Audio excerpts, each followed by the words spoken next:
All right, so it was very difficult to try to show everything underneath the truck, but I'm replacing the parts of the two oil cooler lines. All right, so they just, in this truck, they go here and here. This is the oil cooler, and obviously they route under the engine. And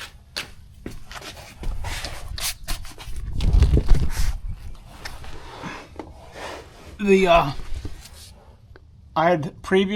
got a video on installing the fittings that you see right there. I had a problem with the oil cooler lines before leaking there, so I ended up putting some different fittings there, and you can see that there, hopefully. It's not that hard of a job, it's just really hard to film or to video. The only other part that was a little bit of a pain is right here. There's a bolt and a nut that clamp the lines. So it's much easier than doing the transmission lines for sure.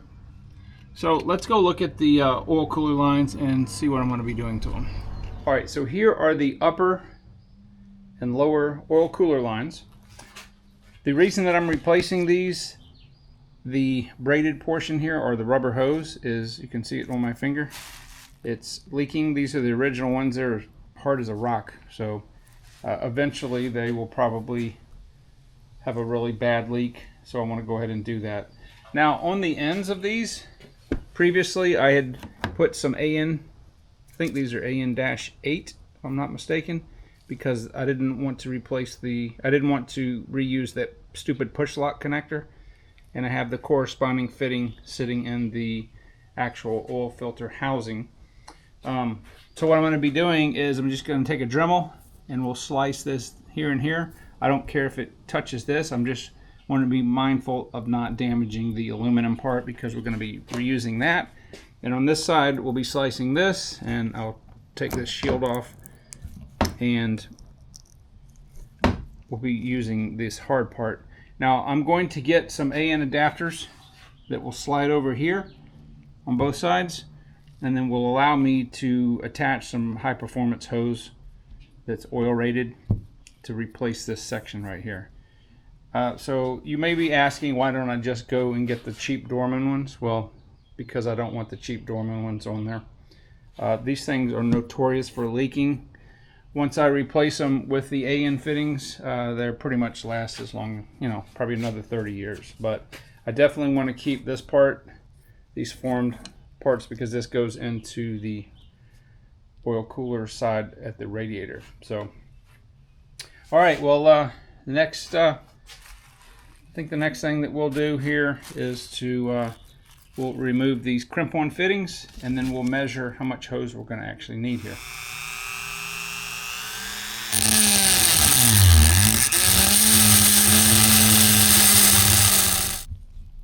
There we go. So I did scrape it just a little bit.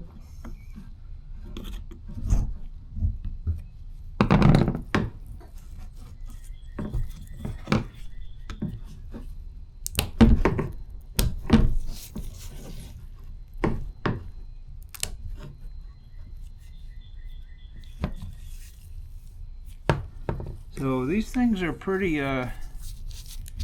stout. All right, so that's the crimp. It's got like a double flare, and we're going to be cutting it off right on the inside. All right, so the part that we're discarding is in the vise, and it should be very easy to cut because it's aluminum.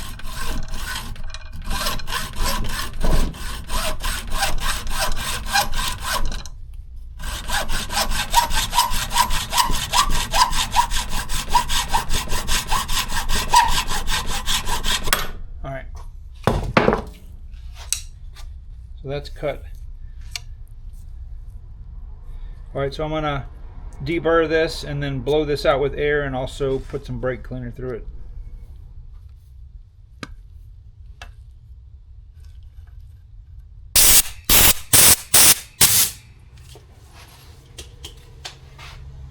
right, so when this was on here like this, right, the hose was about, it's about 1/4 of an inch, okay, and I cut it off right there. So the hose was 1/4 inch away from this end right here.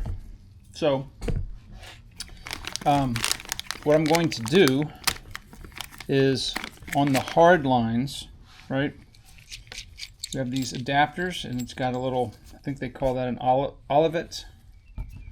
So that basically slides over like that.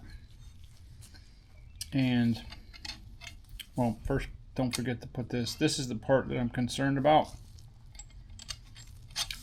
because there's not a lot of run here. So let's just see what happens. Put that on. Put this on like that. All right. So that should be plenty, because I'm going to just put that on like that. But before I do that, I want to put a little oil right here. They make a special lubricant, but I think if you just get some oil in there, it's fine. Now this will self-center.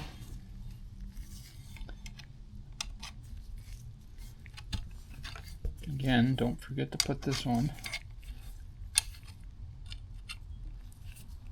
I'm going to turn this up like this so you guys can see. Okay, and then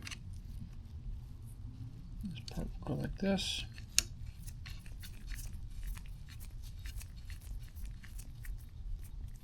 All right, so I'm going to get 2 wrenches, and we'll just tighten this down.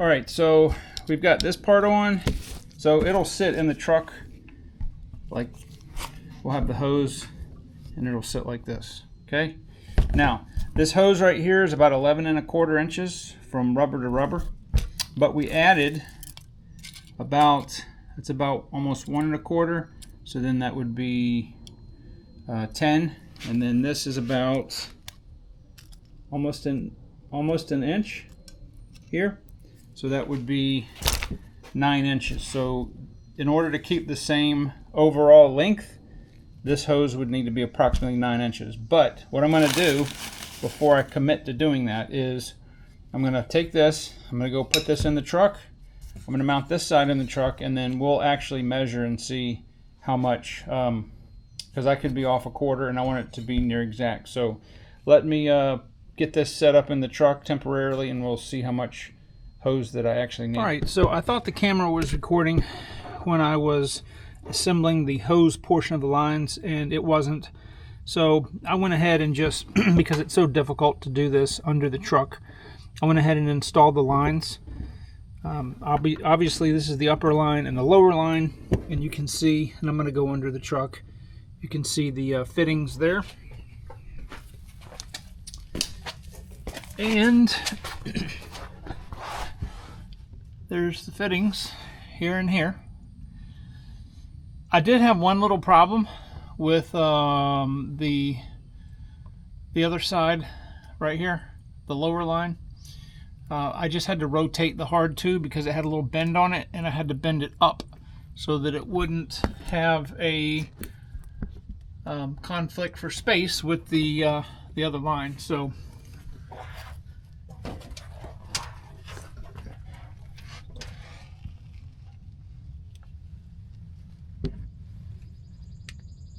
it worked out really good. Right here, this upper line right here, it's got a little bend, and I had it pointing down, and it was touching this fitting right here. But it's just rotated a little bit, and it's perfectly fine. Now, the only thing that I wish I had, well, the camera I thought was recording and wasn't, is assembling the braided portion of the line with this fitting. There's a lot of videos on YouTube. If you'll just search AN fitting in a braided line, you'll see how to do it.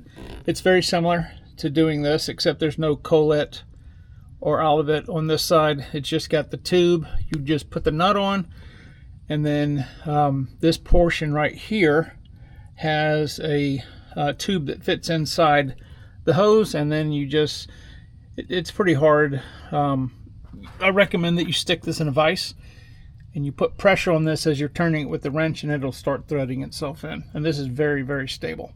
So I expect that these will last at least as long as the factory ones did, if not longer.